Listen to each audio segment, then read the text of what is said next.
అరటికాయ కూర వండేటప్పుడు తీసుకోవాల్సిన జాగ్రత్తలు. ముందుగా బియ్యం కడిగి అలా ఉంచుకోవాలి నీళ్ళు. ఆ నీటిలో మనం ఇప్పుడు అరటికాయలు తీసుకొని వాటిని బాగా తొక్క తీసి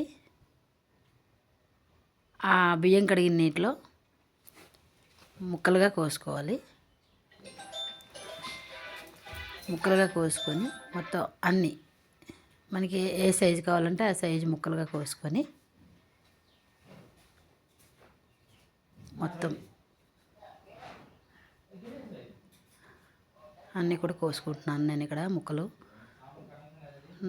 నాకు కూర కావాల్సిన సైజు ముక్కలు నేను కోసుకొని ఆ బియ్యం కడిగిన నీటిలోనే వేసుకోవాలి.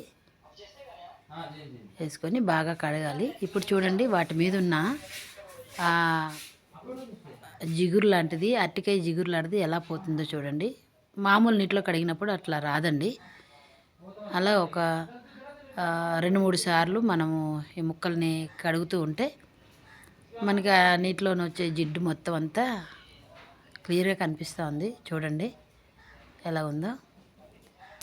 ఇప్పుడు ఆ నీళ్ళు పడేసి మళ్ళీ ఇంకొకసారి మళ్ళీ ఆ జిడ్డు ఎక్కడైనా ఉందేమో చూసుకొని ఆ జిడ్డు పోయేంత వరకు కూడా మనం అది చూడండి ఎలా తేలుతుందో, చూశారు కదా. ఇప్పుడు ఆ ముక్కల్ని మనము మళ్ళీ తీసి పెట్టుకోవాలి. ఇప్పుడు మనం ఎలాగైతే కూర వండుకుంటామో ఆ కూర వండుకున్నట్టుగానే ఉల్లిపాయలు, మిరపకాయలు, కరివేపాకు, జీలకర్ర, వెల్లుల్లిపాయలు ఇవన్నీ వేసుకొని వేగిన తర్వాత ముక్కలు వేసుకోవాలి. మనం ఏవైతే కడిగి పెట్టి ఉంచుకున్నామో పక్కన ఆ ముక్కలను వేసుకొని వేపుకోవాలి. అసలు మనం ఇలా చేయడం వల్ల ఏంటంటే ఆ జిగురు ఉండదు కాబట్టి ఒక్క ముక్క కూడా అంటుకోదండి. చూడండి అసలు అంటుకోవట్లేదు కళాయికి ఎక్కడ కూడా. లేకపోతే అరటికాయ అనేది కళాయికి అంటుకుపోవడం ఇలా జరుగుతూ ఉంటుంది. కానీ ఈ విధంగా మనం బియ్యం కడిగిన నీటిలో మనం ముక్కల్ని కడుక్కొని వండుకున్నట్లయితే మనకి ఆ ముక్కలు కళాయికి అంటుకోకుండా చక్కగా ఫ్రై అయితే ఫ్రై, కర్రీ అయితే కర్రీ, ఏదైనా సరే చక్కగా నీట్గా వస్తుంది. కావలసినంత కారము, ఉప్పు, పసుపు వేసుకొని కలుపుకున్నా సరే. చూడండి టమాటా కూడా పక్కన పెట్టుకున్నాము.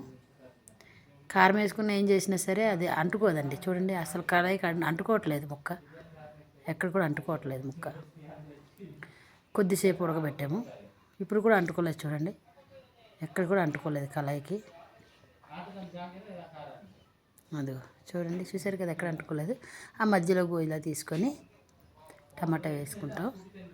ఎందుకు ఇలాగా మధ్యలో ఇచ్చేసి చెప్తున్నానంటే కొంచెం త్వరగా ఉడుకుతుంది టమాటా. ఇది చూడండి అస్సలు ఎక్కడ కూడా ముక్క అనేది కళాయికి అంటుకోలేదు. చూసారు కదండి అరటికాయ కర్రీ ఇలా చేసుకుంటే చాలా బాగుంటుంది.